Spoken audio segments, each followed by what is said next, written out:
Shai Gilgeous-Alexander, an NBA MVP, an NBA champion, an NBA Finals MVP. He got a scoring title, and he's looking for a second one, and he's looking for another championship and another MVP. But he made unique history last night in the fact that he had 100 or has had 100 straight 20-point games. Pin, Mhm. chill. Talk to me about just how rare this is and what this actually means, or if it's even that big It's of a deal. it's No crazy big deal. that No big deal. now see to Penn, it's no big deal. And the reason why the Penn is no big deal is because that's what we live today. We live in a space where nothing is really a big deal like that.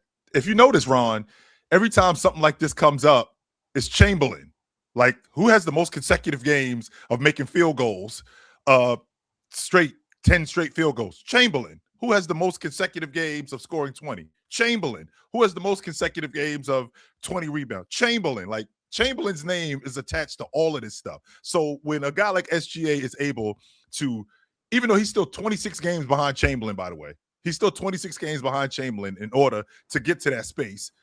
Like, it's still a big deal to basically go 2 years straight, Penn, without missing a game where you don't score 20. That's a big ass deal, brother. A huge deal, especially in the league today where scoring is as prevalent as it is. And for a guy like SGA to be doing that, yeah, that's a huge deal, Ron. Huge Somebody deal. got to Mhm. somebody got to score the buckets over there, man. They got a Somebody bunch got of to score bucket the getters buckets over on there, all though, teams. Ox. But they got a bunch of bucket getters. I think that's what makes it even better. The fact that they got a bunch of bucket getters over there. Like, he ain't the only bucket getter.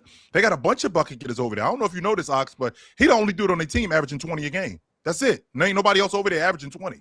It's just him. Yeah. That's because that's his only job. He only got one job. But That's to score. but it's 6 other dudes Mm. averaging double figures over there. 6. Yeah, like 11, 12, 16. No.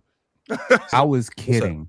Just it is a huge deal. I'm kidding. Mm. I don't know if my deadpan delivery gave it away. Yeah, it is a huge deal. When you look, chill. I don't Yes, sir. know. I don't know what it is, but when you say you the only player in NBA history since Wilt Chamberlain to do blank, that That's blank is a big yo. deal. It's That's a a big huge deal. Absolutely, it is. So It is, man. It's. It is. I think it's amazing to be able to score that many points consecutively like that. I'm not trying to discredit that. All I'm saying is somebody got to score over there. You know what I mean? And that's his job. That's his job, and he does it well. Well, if you think about this now being year 4, this 4th straight year that he averaging 30 a game. So let's see. I think Jordan could say that. That's it. I don't think no other guard can say that they have. Jordan, Jerry West could say that. I think that's it. I know Oscar Robertson could say it, but I don't think he could say it as much as SGA. But to be able to average 30 a game for 4 straight years, especially in this space, and to average 35 and 5 for 4 straight years, yeah, that's a pretty big deal, man. And he gets it in a way like people say, he's the foul bait merchant and he lives at the free throw line. Ox, whenever I hear that shit, I'm sorry I'm cussing, but that shit drives me crazy because I watch Michael Jordan average 12 free throws a game against the Knicks in '89 in the playoffs, right? Mhm. Kobe Bryant averaged 9 free throws a game for his career. Scorers get to the stripe. Let's cut the nonsense. On top of that, SGA is the same dude who, without free throws, he lead the league in scoring. Mm-hmm. Without free throws, he averaged more points than Giannis. He averaged more points than Joker. He averaged more points. He actually averages the same amount of points as Kyrie Irving Mhm. when Kyrie Irving was getting free throws. So Which- the idea of him getting to the stripe, that's part of the game. That Well, 100% all those is part of things the are game. all those things are true. Chill, like just because SGA does some foul baiting doesn't mean that James Harden didn't do it. Doesn't mean that D Wade didn't do it. Doesn't mean that Kobe Wade didn't definitely do did it. You know what I'm saying? Yes. Doesn't mean that Jordan didn't do it. A lot of dudes foul bait. To me, chill, there's a difference though, and I know we've spoken on this before. When you're doing the Jalen Brunson thing, when you're doing the every time you get touched, you're throwing your body around and you're just throwing the ball up at the rim. It's a little different as opposed to like when like D Wade. If you're creating contact and seeking contact and you're going to score the basketball, it's a little different than the old school James Harden rip my hands up and just flail around. I think that's a little bit of the difference. But a lot of guys, especially prolific scorers, they're trying to get to the free throw line. I think that's what changed it. I think that's what changed it was the James Harden thing. You know, when James Harden started doing the rip throughs, and you look at Jalen Brunson's become a beast at that as well. And I think just like this new era of NBA, it's all about, I mean, if you can make the free throws, you're going to average over 20 a game. That's just the way it is in the new era of basketball. But you got to be able to make the free throws still. So, I mean, SGA is a great player. He knows how to find his spot. I mean, he's a mid-range assassin, but at the same time, he can hit those three-pointers too. So, I mean, you got to give SGA his credit. Averaging that many points a game, especially – but also at the same time, you look at it, he can only average that many a game because he has a team that has no egos. If you look at a lot of teams that throughout the generation of NBA, the teams that had the egos, at some point, the egos are going to come up and those players are not going to be able to fit together or work together no more. That team has no egos. That team is just, they fit perfectly together. Those guys work hard. Alex Caruso is a great old head to have in the locker room to keep everybody mellow-headed. I mean, it's just a great situation for SGA. I like it a lot. Penn, I don't think that people understand how important it is to let the lead singer sing. Like when you start thinking about why you ain't writing songs for me and why come I don't have any songs, now you start to throw a monkey wrench in everything we doing. When you let the lead singer sing, you'll recognize that we can all eat. We can all get busy. I've always been an advocate, Ox, of everybody want to be the king. I want to run with the king. Because guess what happens when I'm run with the king? The king eating, I'm eating too. The king goes shopping, I'm going shopping too. The king got a nice ride, so do I, right? So it's a difference between wanting to be the king and wanting to run with the king. Not everybody can be the king. And I think that this Oklahoma City team has recognized how good SGA is and what he brings to this unit and what they're trying to do. I think that they see that the goal is bigger than the sum of the parts. Right. Right, and they don't. A lot of people too, though. Too, they realize, heavy is the head. You want to be the king. It comes with a lot more than just shooting the basketball. You know what I mean? It comes with a lot of that, and I'm happy to hear that though. Like this team, because we've mentioned that, and the fact that they come together. You can see these dudes that they enjoy playing together. You know what I mean? And they're not gonna do SGA like New Edition did Ralph. We gonna play ball.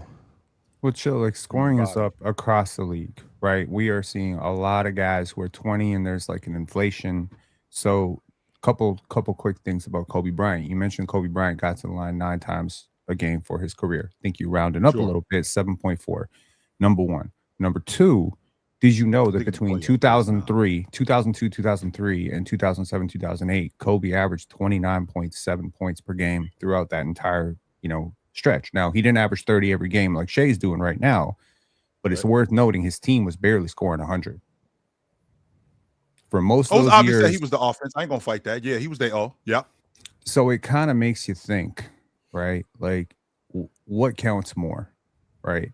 Now, Kobe played a ton of minutes. He was playing like 42, 43 minutes. So you could say, okay, well, Shai doesn't play 43 minutes. So maybe we can adjust it a little bit there. Shai's team scores a lot more. So if Shai's scoring 33 out of 120 points every single night, and he's doing like 36 minutes, like how do you really adjust for that? So, I mean, I think he's definitely entering those conversations, those spooky conversations that people don't want to have about him. And I think records like this prove that, that thing you say, who are you on a Tuesday? Well, Shai on a Tuesday is 20 points minimum. That's impressive, no, man. Ben. Shai is 30 points minimum. I get what you're saying, but he's averaged 30 for 4 straight. Like, Shai is as good for 30 a night as anybody has ever been. Ever? Over a 4-year span? Well, his floor is 30. He's like, it is always, if the line is 29.5 for Shai, it is always intelligent to take 30, to take the more on that. Always. As a matter of fact, when we get to this Splash Sports segment, if Shai's on there, do they play tonight? We taking the more. They're going up against San Antonio, though. I'm still taking them more. I'm still more. That's a revenge game right there. That's a revenge game right there. I wouldn't care if they was going up against OKC. They just lost that 500,000. They need that more right there. With SGA, I've seen a guy who, this was just a couple of years ago, we were not having the conversations about him 2-3 years ago that we having the conversations about him now. Like, he was not in those all-time great conversations. He was not in the best scorer in the league conversation 2-3 years ago. He was in the conversation of being one of the better young guards. But where we are with him today, and I think that that's because of the expansion of his game, like where he is, the fact that he improved on that stop and pop, long ball in particular. I think he always had that mid-range in his game. I don't think that ever I don't think that ever was not there. I just think that it just got better as time went on. I feel like his one-on-one game got better. I feel like he's been able to create more space from his one-on-one game. His step back game has improved. I think he got stronger, and I think all of this stuff just expanded his game and made him even more of a complete player on the offensive side of the ball. Now, on the defensive side of the ball, I always thought he was a defender. I always thought he could defend. I always thought he was good at shooting gaps. Being an on-ball defender, I didn't think he was great, but I thought that he would compete on the defensive end, and he's done that. So it's the reason why, with the expansion of his game, I think he's the best player in the game. And I'm saying that as a Jason Tatum guy. I think SGA is the best player in the game. Because the reason why I'm saying that, Ron, is because you know how I felt about him and Jason Tatum a couple of years ago. Like, I thought it became a conversation. I didn't think it was a conversation 2-3 years ago, and then it became a conversation later on. And I feel like now we're at a point, I feel like he has passed him. Yes, I do. Chill. He didn't just show up to the party. He's been first team All-NBA for this is his 4th year. Yeah. This right here is about to be his 4th year first team All-NBA. 4th year, as you said, averaging 30. Mm-hmm. I think people just discounted it because they weren't watching. Because he showed, like, chill, when he showed up, okay? Yep. This dude went from never making an all-star team, never making the play-in, never making the playoffs, other than that 1 year with the Clippers, kind of toiling away in mediocrity in OKC.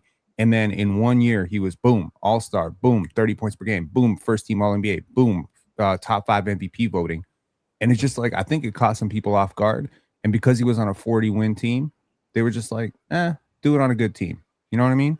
Like that first year, and because he wasn't hyped like Cade or Zion or, you know, those guys coming out of the draft, it was kind of unexpected. And I think when things are unexpected, you're naturally a little bit skeptical of them.